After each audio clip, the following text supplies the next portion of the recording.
Hi, I'm Ryan Malyar from WMCT-TV, and this autumn we are exploring some of the fantastic nonprofit and charity groups here in Marlborough, Massachusetts. These are our neighbors, these are our friends, and they do such fantastic work throughout the entire year. And we are here in the beautiful First Church to talk about maybe one of the oldest nonprofit groups in Marlborough, maybe in all of Massachusetts. And I'm joined by the lovely Janice, who's going to tell me a little bit about it. Welcome. Welcome. Welcome. My name is Janice Brailey, and I'm co-president of the Women's Fellowship. Now, I want to give you a little history about the Worcester Fellowship, about the Women's Fellowship. It was founded in 1818, and I'm going to read you a direct quote.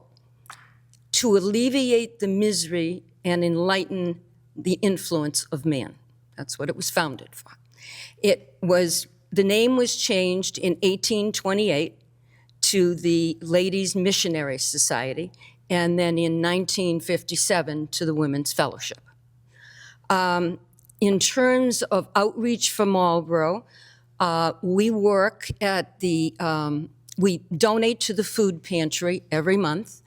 We work at what is called our Father's Table, which is an organization in Marlborough that gives meals to food insecure people. We work at the meal, we cook the meal, we serve the meal, we clean up after the meal. The other things that we do, we donate to the Steve Dombrano's Friends Feeding Neighbors. We donate to the Marlborough Rotary for Homestead People program. We donate to the Cancer Society and other organizations like that, and we help the Worcester food feeding group in Worcester. One of the other things we do as an outreach program is we do backpacks every year for the students in Marlborough. And this year we donated 75 backpacks, fully loaded with everything they would need for tools, everything, yeah. Yes. Wow. Now, I'm curious if you have any info on how the mission has changed over the years. Was it always, it seems like a lot of the efforts are based on food insecurity right now. Was that part of the original mission back in the day? Or I do believe they did some of it. Yeah. I don't think they do it on the scale that we do it now. I really, really don't. I'm not sure of that because you weren't here. You know, even though some people say I might have been there. Yeah, I wasn't there. Good point. Yeah. But I'm not sure. Is it? I know it's a women's fellowship, Yes. but is it still only women, or Yes. are men involved? No, it's still only women. Yep. Wonderful. Yep. We have about 30 active members.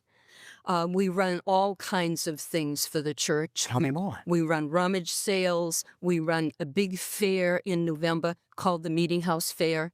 These are all open to the public. We do as much outreach and helping of people as we can as a group. When we know there's somebody in need, we're right there to help. Now, I imagine with how costs are rising for everything, especially food, with food insecurity, it is who is coming up with the money to pay for all of these things? Is it the women themselves that are donating out of pocket? When we do our fair and we do our two rummage sales, that money is used towards helping in terms of the food pantry, as well as our Father's Table and all of the other organizations that we do. Tell me a little bit about our Father's Table. Where is that located? That's located in Marlborough. I don't remember the name of the church. Kaz would know that. And what it is the churches in Marlborough get together and decide how much they can do and when they can do it. And it's done on, I believe it's running now on 2 or 3 days a week. We do it. Now, this coming next Thursday, we are trying something different. We had this fabulous chicken dish the last time, and they absolutely loved it. And this very nice gentleman came up and said, "Can I ask you a question?" And we said, "Sure." He said, "Can we do breakfast for dinner?" Well, I love breakfast for dinner. And we looked at it and we said, we never thought of breakfast for dinner. So that's what we're going to do this Thursday. This will be our first time doing it.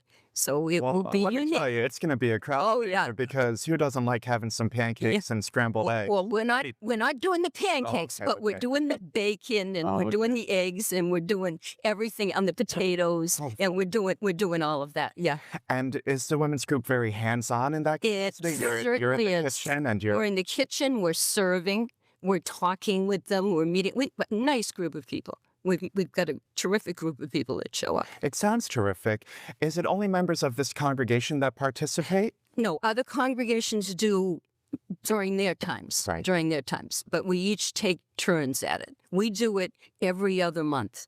Tell me about your experience as a woman and the fellowship here at this beautiful historic church. Well, I moved back to Marlborough from Florida. And I joined here because I thought it was a very cohesive, friendly church. And I was a little overwhelmed. It took me a while to settle in. And I started going to the Women's Fellowship and started doing things with the Women's Fellowship. And then finally, I became co-president. There you go. Yeah.